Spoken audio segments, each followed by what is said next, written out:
শ্রীচৈতন্য ভাগবতের মধ্যখণ্ড। যখন নদিয়া ছেড়ে সন্ন্যাস নিয়ে পুরীতে যাবেন বলে ঠিক করলেন শ্রীচৈতন্য, আর তা শুনে মনকষ্টে ভেঙে পড়ল তার পার্ষদরা। শ্রীচৈতন্য সান্ত্বনা দিলেন তাদের, এই মতো আরও আছে 2 অবতার, কীর্তন আনন্দরূপ হইবে আমার, তাহাতেও তুমি সব এই মতো রঙ্গে, কীর্তন করিবা মহাসুখে আমা সঙ্গে। হ্যাঁ, তিনি কথা রাখলেন। শ্রীচৈতন্য আবার এলেন শ্রীরামকৃষ্ণ রূপে। মহাভাবে একদিন প্রকাশ করলেন তার স্বরূপ, যেই রাম সেই কৃষ্ণ, এ দেহে সে রামকৃষ্ণ। আর তিনি মানবলীলা সংবরণের আগে আবার দিয়ে গেলেন পুনঃ আগমনের আশ্বাস। ঈশান কোণে আরেকবার আমার দেহ হবে, তখন অনেক লোক মুক্ত হবে, আর যারা হবে না তাদের মুক্তির জন্য দীর্ঘকাল অপেক্ষা করতে হবে। দেহত্যাগের আগে শ্রীসীমা সারদা দেবীকে বলে গেলেন আবার শিগগিরই আসবেন তিনি, উত্তর পূর্ব কোণে, এবার সংসারী হয়ে, স্ত্রী পুত্র সহ। শ্রীরামকৃষ্ণদেব ইহলীলা সংবরণ করেন 1886 সালে। 1888-তে আবির্ভূত হন শ্রী শ্রী ঠাকুর অনুকূলচন্দ্র পাবনার হিমায়তপুর গ্রামে, যার পূর্ব নাম ছিল সম্বলপুর, বিষ্ণুযশা কোষ্ঠীর মাতা মনমোহিনীর ঘরে। যাই হোক, ঘটনাটা যাকে নিয়ে তার নাম আচার্য সতীশচন্দ্র গোস্বামী, শ্রী চৈতন্য মহাপ্রভুর অন্যতম পার্ষদ, অদ্বৈত আচার্য বা অদ্বৈতার্য গোস্বামী।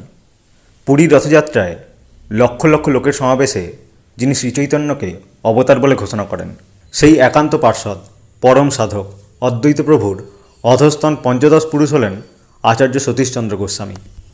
সালগাড়িয়ার বিখ্যাত ঠাকুরবাড়ির কনিষ্ঠ সন্তান, জন্ম 1281 বঙ্গাব্দে। যখন তিনি 7-8 বছরের বালক, তখন অন্য অনেকের সঙ্গে শ্রীরামকৃষ্ণদেবকে দর্শন করতে কলকাতায় এসেছিলেন। তখন শ্রীরামকৃষ্ণদেবের শেষের সময়কাল। ঠাকুর শ্রীরামকৃষ্ণ নিজের গলার একটি মালা খুলে বালকের গলায় পরিয়ে দেন, যেন চিহ্নিত করেন তার পরবর্তী জন্মের পরম ভগবত অনুরাগীটিকে। সতীশচন্দ্র পরবর্তীতে অতি অল্প বয়সেই বিদ্যারত্ন উপাধি লাভ করে শাস্ত্রজ্ঞ পণ্ডিত সমাজে স্থান করে নেন। সতীশচন্দ্রের জন্মগত বিভাগী মন উপনয়নের পরে ব্রহ্মচর্য পালনের সময় থেকেই উচ্চতর ভাবভূমিতে যায়। এদিকে পারিবারিক শিষ্যসংখ্যাও প্রচুর, নিজেও অনেককে দীক্ষা দেন এবং প্রায়ই কোনো না কোনো শিষ্যবাড়িতে যেতে হয়। 1311 বঙ্গাব্দ। এক শিষ্যবাড়ি থেকে ফিরছেন সতীশচন্দ্র। বাড়িতে ঢুকে জানতে পারেন পরের দিন তার বিয়ের ব্যবস্থা পাকা করে ফেলা হয়েছে। তাকে কিছুই জানানো হয়নি আগে। মনের মধ্যে ভারী অস্থিরতা অনুভব করলেন তিনি। বাউন্ডুলে বৈরাগী মন ছটফটিয়ে ওঠে বন্ধনের আশঙ্কায়। সেদিন রাতেই আশ্চর্য এক স্বপ্ন দেখলেন ঘুমের মধ্যে। এক পরম রূপবান কিশোর তার মাথায় হাত রেখে গভীর স্নেহে বলছেন, ভোগের দ্রব্য সম্মুখে রেখে ত্যাগই ত্যাগ, নতুবা ত্যাগ ভ্রান্তি মাত্র। বড় চেনা চেনা চেহারা কিশোরের। ঘুম ভেঙে গিয়ে দেখেন এক অপূর্ব শিহরণে শরীর মন রোমাঞ্চিত হয়ে উঠেছে। কাশীপুরের মহানন্দ চৌধুরীর কন্যা ইন্দুবাসিনীর সঙ্গে সতীশচন্দ্রের বিবাহ হল। বিবাহের 8 বছর পর 1319 বঙ্গাব্দ সতীশচন্দ্র তীর্থভ্রমণের সংকল্প করেন। বাজিতপুর ঘাটে এসে উপস্থিত হন স্টিমার ধরার জন্য। সেখানে এসে শোনেন স্টিমার আসতে অনেক দেরি আছে। কাছেই শিষ্য পুলিন ঘোষের বাড়ি। পুলিন এসে অনুরোধ করল সতীশচন্দ্র এই সময়টুকু তার বাড়িতে যেন বিশ্রাম করেন। প্রিয় শিষ্যের অনুরোধে গেলেন তিনি পুলিনের বাড়িতে। ঘরে ঢুকে প্রথমেই চোখে পড়ল বেড়ার গায়ে টাঙানো একটি বাণী, ভোগের দ্রব্য সম্মুখে রাখিয়া ত্যাগই ত্যাগ, নতুবা ত্যাগ ভ্রান্তি মাত্র। কথাটা খুব চেনা মনে হলো সতীশচন্দ্রের। কবে কোথায় যেন শুনেছেন। বিদ্যুৎ চমকের মতো মনে পড়ে গেল বিবাহের আগের রাত্রে দেখা স্বপ্নের কথা, আর সেই অপরূপ কিশোরের কথা। বিস্মিত হয়ে পুলিনকে জিজ্ঞাসা করেন এই কথাটা কার। পুলিন কিছুটা অপ্রতিভ হয়ে ইতস্তত করতে থাকেন। এমন সময় বাড়িতে প্রবেশ করলেন 23-24 বছরের এক তরুণ। এই তো সেই কিশোর। সতীশচন্দ্রের বিস্ময়ের ঘোর কাটার আগেই সেই তরুণ তাকে বুকে জড়িয়ে ধরে জিজ্ঞাসা করেন, দাদা কথাটা কি ভুল বলেছি? কি উত্তর দেবেন গোসাই? সমস্ত শরীরে অপূর্ব আনন্দের শিহরণ জাগে। জানতে পারলেন ইনি হিমায়তপুর গ্রামের বাসিন্দা। এই যুবকের নাম অনুকূলচন্দ্র চক্রবর্তী। আশেপাশের অনেকে তাকে ঠাকুর বলে ডাকে, তাকে অসীম ভক্তি করে। ঠাকুর গোসাইকে আদর ভরা সুরে বললেন, দাদা আমার তো মনে হয় আপনি জন্ম জন্মান্তরে আমার ভাই ছিলেন। যাবেন কি একবার আমাদের কীর্তনের ওখানে, কিশোরীর বাড়িতে? সে সময় প্রতি সন্ধ্যায় কিশোরী মোহনের বাড়িতে কীর্তন হতো। সেখানে যাওয়ার জন্যেই সতীশচন্দ্র গোস্বামীকে অনুরোধ করলেন ঠাকুর। গোসাই ওই মধুর আবদারের উত্তরে কথা দিলেন যে এখন তো তিনি তীর্থযাত্রায় বেরিয়েছেন, তীর্থযাত্রা শেষে কিশোরী মোহনের বাড়ি হয়ে অনুকূলচন্দ্রের সঙ্গে দেখা করে যাবেন। ওই দিনই তাঁর তীর্থে রওনা হওয়ার কথা, তাই সেদিন যাওয়া হবে না। উত্তর ভারতের সমস্ত তীর্থ ঘোরেন গোসাই, কিন্তু তার মন পড়ে রয়েছে অনুকূলচন্দ্রের প্রতি। তীর্থে আর মন বসে না। বাড়ির পথে রওনা হয়ে বাজিতপুর স্টিমার ঘাটে এসে দেখেন ঘাটে দাঁড়িয়ে পুলিনের ভাই মুকুন্দ। তার মুখে শোনেন ঠাকুর তাকে এখানে পাঠিয়েছেন গোসাই স্টিমার থেকে নামলে গোসাইকে কিশোরী মোহনের বাড়ি নিয়ে যাওয়ার জন্য। গোসাই স্তম্ভিত। আজ এই স্টিমারে তিনি ফিরবেন একথা অনুকূলচন্দ্র জানল কীভাবে? গোসাই রওনা হলেন কিশোরীর বাড়ির দিকে, মুকুন্দকে সঙ্গে নিয়ে। দূর থেকে তখন শোনা যাচ্ছে সংকীর্তন রব, এসো গৌরাঙ্গ নদীয়ার চাঁদ হে। গোসাই ঘরে ঢুকতেই সবাই উঠে দাঁড়ালো। ঠাকুর এগিয়ে গিয়ে গোসাইকে জড়িয়ে ধরলেন, বললেন, এসেছেন দাদা, এবার চলুন বাইরে গিয়ে কীর্তন করা যাক। কীর্তনের আগুন জ্বালিয়ে দিন। শুরু হলো কীর্তন। সবাই কীর্তনান্দে মাতোয়ারা। ঠাকুরও নাচছেন হেলে দুলে। অবাক বিস্ময় গোসাই দেখছেন ঠাকুরের গায়ের রং যেন দ্রুত পরিবর্তিত হচ্ছে। 7 রঙের খেলা তার শরীরে। বিস্ময়ের ঘোর কাটে না গোসাইয়ের। এরপরই ঠাকুর সমাধিস্থ হয়ে পড়েন। এই সময় অসংখ্য আসন মুদ্রা তাঁর শরীরে স্বাভাবিকভাবে হতে থাকে, যার এক একটিকে আয়ত্ত করতে সাধককে করতে হয় বহু বছরের তপস্যা। একথা আর কেউ না জানুক, গোসাইদা জানেন। আসন মুদ্রাদির পর ক্রমশ স্থির হতে থাকে দেহ এবং অতি দ্রুত কাঁপতে থাকে ডান পায়ের বুড়ো আঙুলটি। একজন ডাক্তারি প্রোব ঢুকিয়ে দেয় আঙুলের মধ্যে, কিন্তু ঠাকুরের ভাবের কোনো পরিবর্তন হয় না। আর সেই সময় অবিশ্রান্তভাবে ঠাকুরের শ্রীমুখ থেকে বাণী নির্গত হয়ে চলেছে। গোসাই আসেন কাশীপুরে শ্বশুর বাড়িতে। রাত্রে ঘুম হলো না তার। ভাবেন শুধু ঠাকুরের কথা। সমাধিস্থ অবস্থায় অনুকূলচন্দ্র কথা বলেন, এ তো পুরুষোত্তমের লক্ষণ। আর বিলম্ব নয়, এবার সময় এসেছে তাঁকে গ্রহণ করার। পরের দিন গোসাই গিয়ে লুটিয়ে পড়ে জড়িয়ে ধরেন ঠাকুরের চরণযুগল। ঠাকুর তাকে বুকে তুলে নিলেন। সেদিন রাত্রে ঠাকুর গোসাইকে নিয়ে এলেন হিমায়তপুরে নিজের বাড়িতে। ঠাকুর গোসাইকে জিজ্ঞাসা করেন, দাদা নাকি কালী পূজায় সিদ্ধ? গোসাই জানালেন তিনি কালী পুজোও করেন। এরপর শ্রী ঠাকুর কালী, তারা, ত্রিপুরা প্রভৃতি 10 মহাবিদ্যার রূপ বর্ণনা আরম্ভ করে বীরাচারী ও দিব্যাচারী সাধন পদ্ধতির গূঢ়তত্ত্ব বলতে থাকেন। উদ্ঘাটন করেন পঞ্চমকার ও ষড়চক্রের রহস্য। ঠাকুর হঠাৎ বলেন, দাদা তো এই মন্ত্র জপ করেন, তাই না? তার অজানা কিছুই নয়। আবার জানলেন গোসাই। ঠাকুর গোসাইকে বললেন তার সামনে বসে জপ করতে। গোসাই নিজের ইষ্টমন্ত্রের জপধ্যান আরম্ভ করলেন। তরতর করে সুরত চড়ে যাচ্ছে। ষটচক্র সপ্তস্বর্গ ভেদ করে মন আরোহণ করছে আরও ঊর্ধ্বে।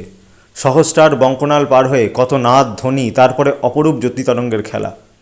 সম্মুখে হিরণ্যগর্ভ পুরুষ, যার অঙ্গজ্যোতি দিক দিগন্তে বিচ্ছুরিত হয়ে কোটি কোটি ব্রহ্মাণ্ডের সৃষ্টি করছে, যার প্রতি রোমকূপে হিরণ্যবর্ণ জ্যোতিষ্কমণ্ডলী, যার চতুষ্পার্শ্বে ধ্বনিত হচ্ছে অশ্রুতপূর্ব নাদ ব্রহ্মা। এই তো সেই পুরুষ, এই যে অনুকূলচন্দ্র। বাহ্যসম্বিত হারিয়ে ফেলেন গোসাই। ঠাকুর ডাক দিলেন, নিন দাদা, উঠুন, ঢের হয়েছে, আর কেন? জ্ঞান ফিরে পেয়ে গোসাই দেখলেন তিনি তখনও জপ করে চলেছেন। কিন্তু এই জপ তো তিনি আরম্ভ করেননি। এখন তিনি যে জপ করছেন এ এক নতুন নাম, যা তিনি নিজেও আগে কখনো শোনেননি। আর ধ্যান করছেন ঠাকুরের। তৃষিত হৃদয় পেলেন এক অবর্ণনীয় আনন্দানুভূতি, যার কোনো উপমা নেই। ভোর হয়ে এলো। ঠাকুর গোসাইকে নিয়ে এলেন কাঠের ঘরের দোতলায়। নিজে হাতে দরজা বন্ধ করে বললেন, এবার হলো তো, লেগে পড়েন। কি হলো? গোসাইয়ের এই জিজ্ঞাসার উত্তরে ঠাকুর বললেন, কি পেলেন কাল রাত্রে?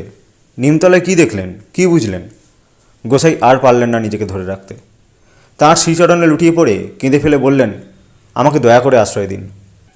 সেই তারিখটা ছিল 23শে জ্যৈষ্ঠ 1321 বঙ্গাব্দ। শ্রী ঠাকুর অনুকূলচন্দ্র স্বয়ং আনুষ্ঠানিকভাবে দীক্ষা দিলেন অদ্বৈত প্রভুর পঞ্চদশ বংশধর শ্রীমৎ আচার্য সতীশচন্দ্র গোস্বামীকে। এটাই শ্রী ঠাকুরের প্রথম নিজে দীক্ষাদান। দীক্ষাদানের পর গোসাই ফিরে এসেছেন তার নিজের বাড়ি শালগেরিয়ায়। ধ্যান জপ চলতে থাকে নিয়ত। কঠোর তপস্যা আরম্ভ করেন তিনি। এদিকে ঠাকুরও ব্যাকুল হয়ে ওঠেন গোসাইয়ের জন্য। লোকের পর লোক পাঠান। 6ই শ্রাবণ 1321 বঙ্গাব্দ। সন্ধ্যায় কিশোরী মোহনের বাড়িতে সমবেত হয়েছেন অনেকে। ঠাকুর এসেছেন মহারাজকে সঙ্গে নিয়ে। ঠাকুর বারবার খোঁজ নিচ্ছেন, গোসাই কোথায়, গোসাই কোথায়। সকলে বলল গোসাই নিজের ঘরে সাধনায় নিমগ্ন হয়ে আছেন। এদিকে কীর্তন শুরু হলো। কীর্তনের চরম পর্বে সমাধিস্থ হলেন ঠাকুর। কিশোরীর মনে তখন প্রশ্ন, ঠাকুর গোসাইয়ের জন্য এত ব্যস্ত কেন? সে অদ্বৈত বংশের সন্তান, সেই কি অদ্বৈত প্রভু? ঠাকুরের কণ্ঠে তখন উচ্চারিত হচ্ছে, হ্যাঁ হ্যাঁ তাই, অদ্বৈত মহাপ্রভু। ও ঝাঁপ দিলে প্রকৃত প্রচার আরম্ভ। পরের দিন ঠাকুর নিজেই গেলেন গোসাইয়ের বাড়ি।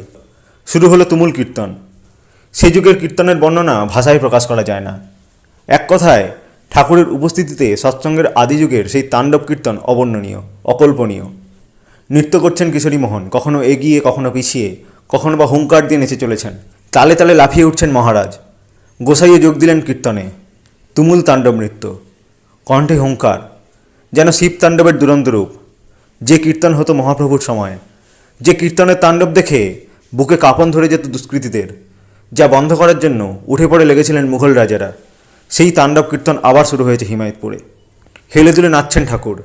অস্থিহীন, গ্রন্থিহীন, অপরূপ ছন্দময় নৃত্য। ঠাকুর সমাধিস্থ হয়ে পড়লেন।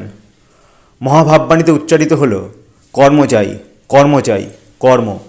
যত কর্ম তত অগ্রসর। তোরা কি জানিস, ভগবানের বাহু প্রচার করতে তোদের তৈরি কুড়িয়ে নিতে। ওই শোন, ওই দেখ, পুণ্যত্ব প্রাপ্তি অতি নিকটে। ভগবানের বাহু এভাবেই কাছে টেনে নিল তার পুরাতন সেই পার্শ্বদকে, তার প্রকৃত কাজ আরম্ভের জন্য। তিনি 550 বছর আগেই কথা দিয়ে গিয়েছিলেন, তিনি যখন আবার আসবেন তাদের সবার সাথে একসাথে কীর্তনে মাতবেন। তাহাতেও তুমি সব এই মত রঙ্গে কীর্তন করিবা মহাসুখে আমার সঙ্গে। গোসাই ঠাকুরের কাছে মিনতি করেন, দয়াল, আমার যখন পরম সৌভাগ্য হয়েছে আপনাকে লাভ করার, তখন যারা আমার কাছে পূর্বে দীক্ষা নিয়েছে বা পরে নেবে তাদের এই সৎনাম দেওয়ার অনুমতি দিন আমাকে। ঠাকুর বললেন, গোসাইদা, প্রথম প্রচারের দায়িত্ব কিন্তু অনেক, বহু সইতে হয় প্রথম পথিকৃতকে। গোসাই বললেন, রোগ শোক দারিদ্র্য যন্ত্রণা আজীবন এ মোর উপাসনা, তথাপি প্রচার তব আমার কামনা। শ্রী শ্রী ঠাকুর মহারাজ ও গোসাইয়ের দীক্ষা দেওয়ার অনুমতি আনিয়ে দিলেন আগ্রায় লিখে, কারণ সেখানেই এই সৎনাম প্রথম প্রচারিত হয়। প্রচার আরম্ভ করলেন গোসাই। এতদিন দীক্ষা দিতেন নিজে গুরু হয়ে, এখন দীক্ষা দেন গুরুর প্রতিনিধি হিসেবে, তাঁরই আদেশে। বহুধা বিস্তৃত সৎসঙ্গ আন্দোলনের সূত্রপাত হলো এই সময় থেকে।